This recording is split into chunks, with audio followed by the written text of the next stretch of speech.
Eu vos saúdo com a paz do Senhor Jesus. Estamos dando início a um programa com um assunto muito importante, um tema muito importante. Nós vamos falar da nossa salvação, do plano de Deus para a salvação do homem. E eu gostaria de ler com vocês Lucas, o Evangelho de Lucas, capítulo 2, o versículo 7. Você pode acompanhar aí na tela esse texto bíblico. Nos diz a palavra do Senhor: e deu à luz ao seu filho primogênito, e envolveu em panos, e deitou numa manjedoura, porque não havia lugar para eles na estalagem. Esse texto nos fala do nascimento do Senhor Jesus. Quando Maria e José foram a Belém para se alistarem, e chegando ali, não encontraram lugar na estalagem. Não havia lugar para eles se hospedarem.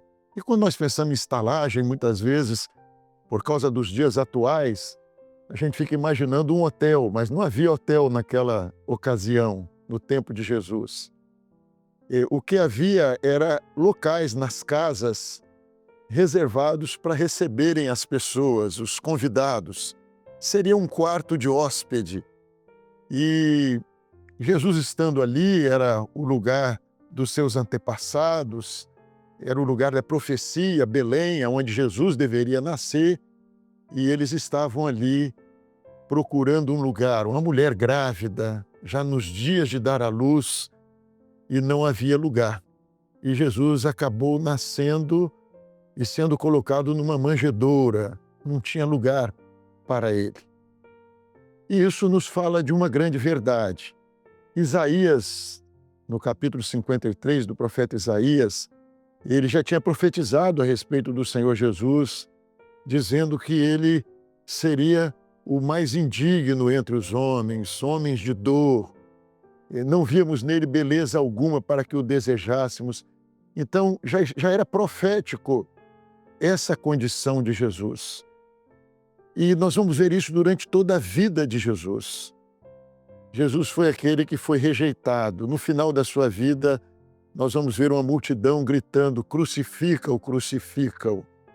Então a vida de Jesus foi assim.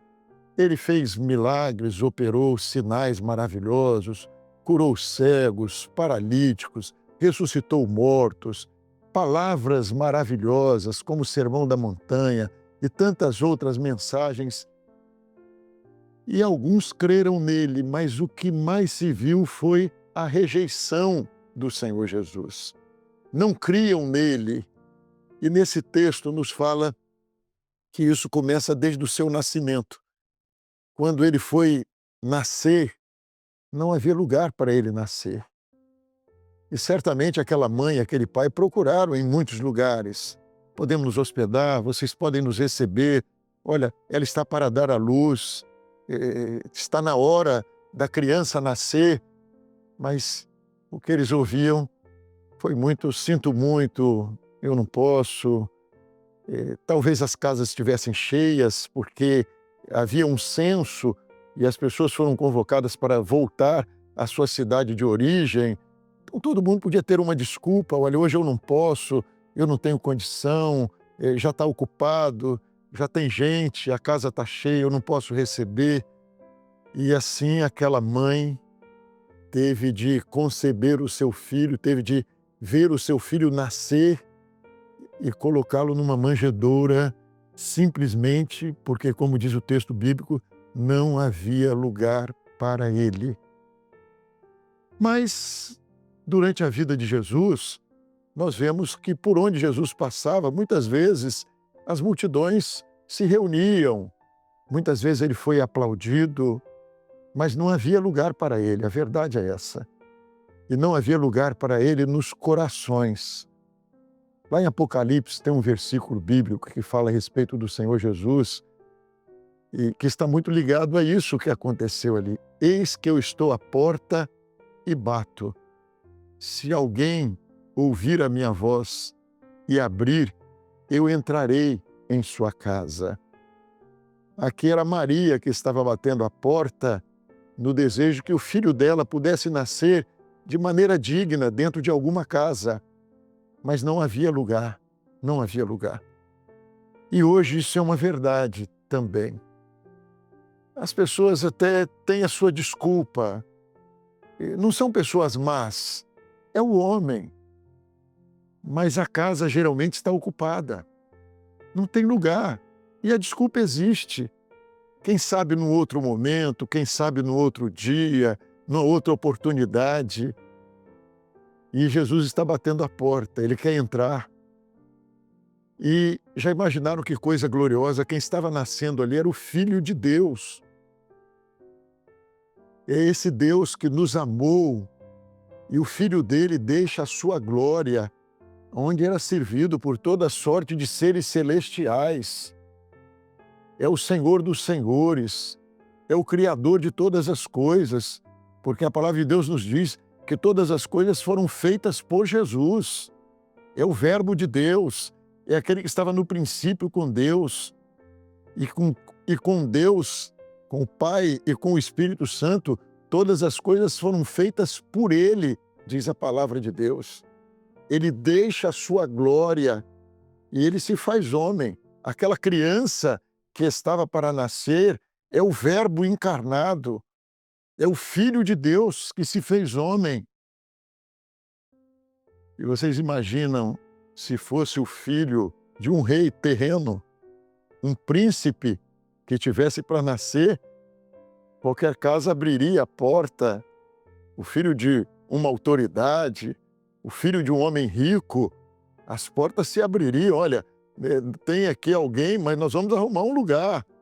Ou nós vamos até ceder o nosso quarto para ele, para que essa pessoa tão importante possa nascer. Mas era o Filho de Deus que estava ali. Mas não havia lugar para ele. E hoje a realidade do homem não é diferente. O homem sempre tem uma desculpa, uma outra hora, um outro momento, uma outra oportunidade, quem sabe. Mas Jesus quer nascer na sua vida. Nosso coração, ele veio para fazer morada no nosso coração. E ele quer saber de você, tem lugar na sua vida. E ele não quer estar de passagem, não. Ele quer nascer, ele quer viver conosco. Ele disse que ele estaria conosco todos os dias. Ele quer fazer parte da nossa família. É o nosso irmão, é o nosso primogênito. Ele quer entrar no nosso coração, na nossa vida. E que coisa maravilhosa é quando o homem entende isso e abre o seu coração para Jesus nascer na sua vida. Não é saber que ele existe, não é saber que ele está em algum lugar, mas é saber que ele está entronizado no meu coração. Ele é a pessoa mais importante na minha casa. A Bíblia diz que nós somos templo do Espírito Santo. É saber que pelo Espírito Santo Jesus está habitando no nosso coração, na nossa vida. E se alguém fica maravilhado e se sente até importante, porque recebeu uma autoridade na sua casa, recebeu alguém importante na sua casa, receba Jesus no seu coração. Deixa ele entrar na sua vida. Ele quer mudar a sua vida, ele quer mudar a sua casa, ele quer ser o seu conselheiro. A Bíblia diz que ele é conselheiro. Ele tem conselhos maravilhosos para você. Que essa palavra possa entrar no seu coração hoje e que através dela Jesus encontre um lugar, que ele seja acolhido por você, que ele seja bem recebido na sua vida, que ele não seja um conhecido, mas que você abra a porta do seu coração, porque ele está batendo hoje a porta do seu coração e ele quer entrar na sua vida e ele quer mudar a sua vida. Amém? Deixa Jesus entrar e que ele te abençoe abundantemente. Não sou eu, mas ele está batendo a porta do seu coração hoje. Deixa ele entrar, receba o bem e mantenha ele na sua casa, na sua vida, porque ele tem coisas maravilhosas para fazer por você. Amém? Que o Senhor nos abençoe por sua palavra, que todos permaneçam na paz do Senhor Jesus.